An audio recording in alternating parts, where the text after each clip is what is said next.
휴전 협상이 완전히 결렬됐다는 소식에 오늘 새벽부터 해외 차트 들여다보며 뜬 눈으로 밤을 지샌님들 정말 많지? 지금 유튜브나 텔레그램, 각종 투자, 커뮤니티 어딜 가나 지옥문이 열렸다는 식의 근거 없는 공포가 시장을 완전히 지배하고 있어. 그런데 있잖아. 투자의 세계에서 진짜 큰 돈을 버는 사람들은 남들이 다 예스라고 하며 도망칠 때 자신만의 논리적인 노를 외칠 줄 아는 사람들이야. 반가워. 나는 남들이 놓치는 경제의 숨겨진 이면과 거대한 자본의 흐름을 분석해서 기막힌 기회를 캐는 경제광부야. 지난번 이란 전쟁이 터지기 전부터 트럼프의 진짜 에너지 패권 노림수를 정확히 예견했던 거 내 채널 본 구독자라면 다 알 거야. 지금 기성 언론들은 휴전 깨졌다. 이제 큰일 났다는 단편적인 결과만 앵무새처럼 떠들지 그 이면에 깔린 진짜 돈의 흐름은 설명해주지 않아. 협상 테이블 뒤에서 트럼프가 어떤 정교한 덫을 놓았는지 그리고 현재 미 해군이 해상에서 실제로 어떤 작전을 펴는지 알아야 다음 수익 모델이 보여. 자극적인 뉴스 헤드라인 한 줄에 휘둘려 무턱대고 매매 버튼을 누르는 건 내 소중한 자산을 그냥 운이나 확률에 맡겨버리는 무책임한 도박이야. 특정 자산의 가격이 왜 하필 지금 이런 방향으로 튀는지 그 뒤에 숨은 설계도를 읽지 못하면 평생 남 뒤만 쫓는 개미로 남을 수밖에 없어. 그래서 오늘 이 영상에서는 뻔한 뉴스에 꽁꽁 가려진 진짜 팩트를 아주 바닥까지 탈탈 털어서 님들 눈앞에 생생하게 보여주려고 해. 이걸 제대로 흡수하면 지금이 공포에 질려 무작정 도망쳐야 할 때인지 아니면 인생 역전을 위한 풀매수의 기회인지 님들 스스로 명확히 판단하게 될 거야. 오늘 이 긴 영상을 끝까지 보기만 해도 앞으로 어떤 자극적이고 무시무시한 공포뉴스가 쏟아져도 절대로 패닉셀하며 손해보는 바보 같은 짓은 안 할 거야. 우리가 오늘 반드시 머릿속에 집어넣어야 할 핵심 포인트는 딱 3가지로 요약되니까 메모 준비하고 딱 집중해서 들어봐. 첫째, 이번 협상이 겉으로는 핵 문제 때문이라지만 실제로는 왜 깨질 수밖에 없었는지 그리고 트럼프가 그리는 다음 잔인한 시나리오가 뭔지 분석할 거야. 둘째, 이번 주 우리 계좌의 운명을 결정지을 미국발 핵심 일정 3가지를 아주 구체적이고 디테일하게 정리해서 가이드를 줄게. 셋째, 이 혼란스러운 난장판 속에서도 자금이 쏠리며 불기둥을 뿜어낼 역대급 폭등주와 선별적 투자 체크포인트까지 아낌없이 다 공개한다. 오늘 다룰 이 심화 내용을 모르면 앞으로 님들이 아무리 경제신문을 챙겨보고 전문가 말을 들어도 계속 시장에 겉핥기만 하다가 헛발질하게 될 거야. 공포를 확신으로 위기를 압도적인 수익으로 바꾸는 논리적인 근거들을 지금부터 하나씩 아주 깊고 풍성하게 파헤쳐 볼 테니까 따라와. 자, 경제광부의 감각을 깨우고 나갈 준비 완벽하게 됐지? 이제 본론으로 아주 시원하고 묵직하게 들어가 보자고. 우선 이번 협상이 왜 그렇게 허무하고 냉랭하게 깨졌는지 그 회담장 내부의 사정부터 아주 정확하게 팩트체크를 해보자. 파키스탄 이슬라마바드라는 낯선 땅에서 미국과 이란이 무려 47년 만에 처음으로 최고 위급 대면 협상을 가졌다는 것 자체가 엄청난 사건이었어. 미국의 벤스 부통령이 직접 전용기를 타고 날아갔고 양측은 무려 5시간 동안 숨막히는 마라톤 회담을 벌이며 기싸움을 했지. 1979년 이란 혁명 이후 사실상 적대적 관계였던 두 나라가 마주 앉았으니 전 세계 모든 투자자의 시선이 그 테이블 위에 꽂혀 있었던 거야. 하지만 모두의 기대와는 달리 결과는 차가운 빈손이었어. 여기서 우리는 대체 왜 저들은 합의하지 않았나? 라는 질문을 집요하게 던져야 해. 뉴스에서는 표면적으로 이란의 핵 개발, 포기 문제가 합의되지 않았다고들 떠들지. 물론 핵은 분명히 양측이 날카롭게 대립한 쟁점 중 하나였어. 미국은 이란이 애지중지하며 숨겨온 고농축, 우라늄 450K주를 당장 확인 가능한 해외로 반출하라고 아주 강력하고 고압적으로 요구했거든. 이란은 이건 우리 주권이고 에너지를 위한 정당한 권리다라면서 아주 단칼에 거절하며 협상장 분위기를 순식간에 얼음장으로 만들었지. 하지만 경제광부의 날카로운 눈으로 볼 때 진짜 핵심은 핵이 아니야. 그건 대중과 국제사회를 설득하기 위해 내세운 명분일 뿐이지. 이란 외교부가 협상이 결렬된 직후 은근슬쩍 흘린 진짜 이유는 바로 호르무즈 해협의 통제권 싸움이었다는 사실을 주목해야 해. 이게 최종 타결을 가로막은 어느 쪽도 절대 양보할 수 없었던 거대하고도 날카로운 암초였다는 걸 님들은 반드시 알아야 해. 결국 이 거창한 이름의 종전협상은 처음부터 핵무기 타령이 아니라 바닷길의 주인이 누가 될 것인가를 정하는 물류 패권 전쟁이었던 거야.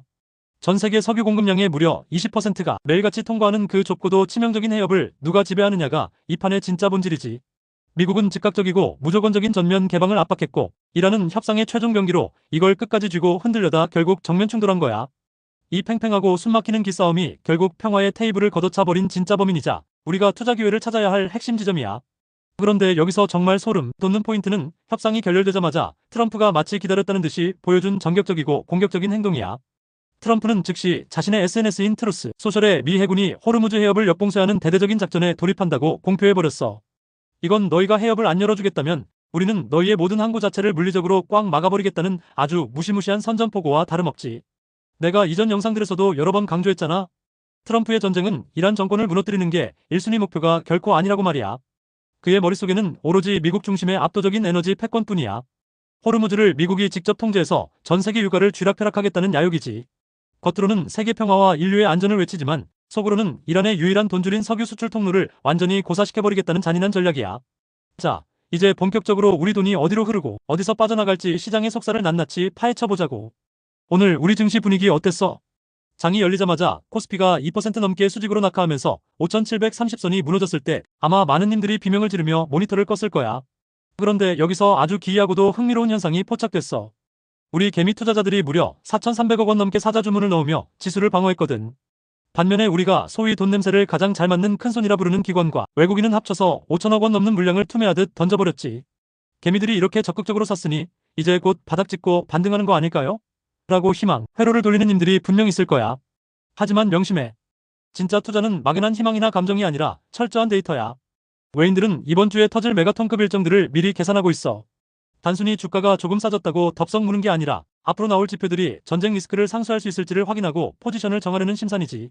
이번 주 우리 시장과 계좌의 운명을 쥐고 흔들 핵심 일정 3가지는 님들 머릿속에 아예 문신처럼 꼭 새겨둬야 해.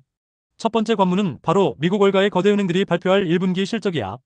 골드만삭스, JP모건, 블랙록 같은 괴물들이 줄줄이 대기 중이지. 놀랍게도 중동 전쟁의 공포 속에서 2월가 은행들은 변동성 트레이딩 수익으로 무려 12년 만에 최고치를 찍었다는 소문이 파다해. 전 세계 대중은 전쟁 날까봐 전전긍긍하며 벌벌 떠는데 돈의 흐름을 쥐고 흔드는 이놈들은 이 혼란을 이용해 이미 화려한 축제를 벌인 거지. 두 번째는 화요일 밤에 발표될 미국의 PPI, 즉 생산자 물가 지수야. 이게 나랑 무슨 상관인데? 라고 묻는다면 아직 초보야. 지난 CPI가 높게 나와서 다들 경기 침체를 걱정했지만 사실 에너지를 뺀 근원 물가는 시장 예상치보다 오히려 낮게 나왔다는 게 반전이지. 즉, 지금의 인플레이션은 전쟁 때문에 기름값만 일시적으로 튀어오른 거지 경제의 기초 체력 자체가 망가진 건 아니라는 아주 중요한 뜻이야. 만약 내일 발표될 PPI도 에너지 제외 수치가 안정적으로 나와준다면 시장은 어라? 생각보다 살만하네? 라며 강력한 비자 반등을 시도할 거야. 세 번째는 수요일에 전격 공개될 연준의 베이지북이야. 이건 미국 12개 지역의 경제 상태를 낱낱이 보여주는 종합 건강검진표라고 보면 돼. 3월 한 달간의 전쟁 노이즈가 실제 미국의 기업 활동과 소비를 얼마나 갉아먹었는지 확인하는 첫 번째 공식 성적표가 될 테니 눈을 크게 뜨고 봐야 해. 자, 그럼 어떤 종목이 불기둥을 뿜을까? 이미 오늘 장중의 시장은 님들에게 아주 친절한 정답지를 살짝 보여줬어. 전쟁 인프라 확충과 직결된 통신 장비, 거대 발전기, 그리고 전기를 나르는 송배전 섹터는 지수가 밀리는데도 오히려 빨간불을 켜며 폭등했지. 특히 LS일렉트릭 같은 종목은 액면 분할 첫날이라는 부담스러운 상황에서도 15% 넘게 솟구치며 시장의 자금을 스펀지처럼 흡수했어. 반면에 유가 상승에 직격탄을 맞으며 비용 부담이 커지는 타이어, 항공, 그리고 해운 물류 섹터는 처참하게 밀리며 깊은 하락세를 면치 못했지. 이건 시장이 이제 아무 주식이나 사면 다 오르는 장이 아니라 철저하게 실질적인 수혜가 예상되는 놈만 가는 선별 장세에 돌입했다는 뜻이야. 특히 반도체 섹터 내에서의 극명한 분화에 주목해야 해. 삼성전자는 외인의 매도 폭탄에 비실대는데 SK하이닉스는 강철처럼 버티고 있지. 글로벌 거대 자금이 삼성전자의 범용 메모리보다는 하이닉스가 꽉 쥐고 있는 독보적이고 대체 불가능한 HBM 기술력에 베팅하고 있는 거야. 하이닉스는 현재 AI 반도체의 핵심인 HBM뿐만 아니라 그 다음 차세대 저장 장치인 HBF 공정까지 이미 세계 최초로 선점했거든. HBF가 생소하지? AI 연산 속도를 획기적으로 높여주는 저장 장치인데 전문가들은 이게 훗날 HBM 시장 규모를 훌쩍 뛰어넘을 게임 체인저라 봐. 이제는 반도체 좋으니까 삼성전자 사야지 하는 단순한 접근은 안 돼. 전쟁통에도 전 세계가 매달려야 하는 진짜 기술 장벽을 가진 놈만 골라 담아야 해. 현재 달러 대비 원화 환율은 1,500원을 넘나드는 살벌한 고환율이고 국제 유가는 이미 100달러라는 심리적 저항선을 돌파해버렸어. JP모건 같은 메이저 하우스에서는 이제 금리 인하 같은 달콤한 꿈은 접어라. 오히려 인상을 걱정해야 할 판이라며 아주 섬뜩한 경고장을 날리고 있지. 물론 연준이 당장 금리를 올리기는 정치적으로나 경제적으로나 힘들겠지만 그만큼 시장이 느끼는 물가 압박이 임계점에 도달했다는 명확한 증거야. 여기서 우리가 가장 중요하게 주목해야 할 건 뱅크 오브 아메리카의 마이클 하트넷이 던진 아주 파격적이고 묵직한 투자 메시지야. 2020년대 남은 기간은 주식 투자의 화려한 시대가 저물고 바야흐로 원자재 독점의 시대가 지배할 것이다라는 예언에 가까운 분석이지. 반도체 칩을 만드는 장비, 히토류 같은 핵심 광물, 그리고 에너지를 만드는 석유를 누가 실제로 손에 쥐고 있느냐가 AI 전쟁의 최종 승패를 결정짓는다는 뜻이야. 오늘 남선 알루미늄 같은 종목이 장중에 23%나 폭등하며 불꽃을 뿜어낸 게 결코 우연이나 작전 세력의 장난이 아니라는 말이지. 중동 지역에서 전 세계 알루미늄 공급의 9%가 나오는데 전쟁으로 그게 막힐 것 같으니 전 세계 자금이 광물 소재 쪽으로 미친 듯이 쏠린 거야. 자, 이제 전체적인 판을 아주 명확하게 정리해 줄게. 4월 21일 휴전 종료 시점까지는 시장의 발작과 변동성이 계속해서 우리를 괴롭힐 거야. 하지만 2022년 러시아가 우크라이나를 침공했을 때를 가슴속에 다시 떠올려봐. 그때도 금방이라도 지구가 망할 것 같았지? 결국 유가가 130달러를 찍으며 전 세계가 비명을 질렀어도 실적이 뒷받침되는 진짜 우량주들은 불과 한 달 만에 그 하락분을 다 회복하고 신고가를 썼어. 전쟁이라는 노이즈는 대중의 눈을 가리는 일시적인 안개일 뿐이고 기업이 실제로 돈을 벌어들이는 펀더멘탈은 결국 제 가치를 찾아가게 되어 있어. 우리나라는 지금 정부 주도의 밸류업 프로그램으로 증시의 기초 체력을 키우는 중이고 시장의 투자 대기 자금인 예탁금만 무려 110조 원이 넘어. 부동산 시장에서 갈 곳을 잃고 떠도는 그 거대한 자금들이 지금 주식시장의 건강한 조정만을 기다리며 입을 크게 벌리고 있다는 사실을 절대 잊지 마. 오늘 우리 개미들이 4천억 원 넘게 매수한 건 단순한 묻지마 투자가 아니라 이런 거대한 구조적 변화를 미리 읽은 스마트한 자금의 유입이야. 결국 이 판에서 진짜 부자가 되어 졸업하는 사람은 뉴스 속보 하나에 겁을 먹고 소중한 황금알을 낳는 거위의 배를 가르는 사람이 결코 아니야. 공포라는 자극적인 연출 뒤에 숨겨진 거대한 돈의 물줄기를 냉정하게 읽고 최적의 사냥 타이밍을 기다릴 줄 아는 인내심 있는 포식자지.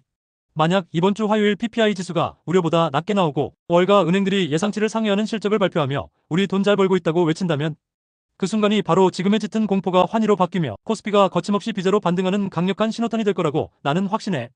그러니 지금은 이불 속에서 떨고 있을 때가 아니라 내가 짚어준 폭등주 리스트와 일정표를 들고 님들의 포지션을 아주 정교하고 날카롭게 잡아야 할 때야. 세상의 모든 언론은 시청률을 위해 공포만을 가공해서 팔아먹지만 우리 같은 투자자들은 그 안의 데이터와 구조 속에서 진짜 기회를 사냥해야 해. 미이란 협상 결렬은 단기적으론 위기지만 장기적으론 에너지 패권의 이동과 국내 핵심 인프라주의 대반격을 알리는 기막힌 기회이기도 해.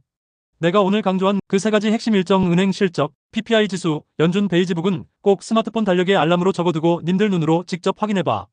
종목을 고를 때는 이제는 단순한 반도체라는 이름표보다는 HBM과 HBF의 실질적 수혜를 잇는 기업, 그리고 원자재와 전력 설비 섹터를 아주 깊게 파봐. 오늘 내가 분량을 팍팍 늘려서 준비한 이 풍성하고 날카로운 분석이님들의 소중한 계좌를 지키고 키우는데 조금이라도 도움이 됐다면 좋아요 꼭 눌러줘. 혹시 지금 들고 있는 종목이 파란색이라서 밤에 잠이 안 오거나 더 구체적인 분석이 필요한 섹터나 기업이 있다면 주저하지 말고 댓글로 남겨줘. 내가 직접 님들의 간절한 댓글 하나하나 다 읽어보고 다시 밤을 새워서라도 정밀 분석해서 다음 영상에서 아주 시원하고 명쾌한 해답을 가져올게. 우리 경제광부 채널 구독하고 알림 설정까지 완벽하게 해두면 이런 긴박하고 위험한 장세에서 남들보다 무조건 반걸음은 앞서 나갈 수 있을 거야. 117. 우리는 단순히 뉴스나 읽어주는 수동적인 사람이 아니라 이 험난하고 거친 자본주의 시장에서 진짜 돈을 사냥하는 프로페셔널들이잖아. 그치? 그러니까 절대로 근거 없는 공포에 휘둘리지 말고 나랑 같이 이 시장의 추악한 이면을 보면서 끝까지 살아남아서 압도적인 수익을 내보자고. 우리 진짜로 이번 장 제대로 사냥해서 다 같이 부자 되어야지. 내가 그 험난한 길에 가장 확실하고 든든한 길잡이가 되어줄 테니까 너무 걱정하지 마. 오늘 준비한 풍성한 영상은 여기까지야. 나는 더 날카롭게 나를 세운 분석을 들고 다음 금맥에서 님들을 기다리고 있을게. 다들 성투하고 안녕.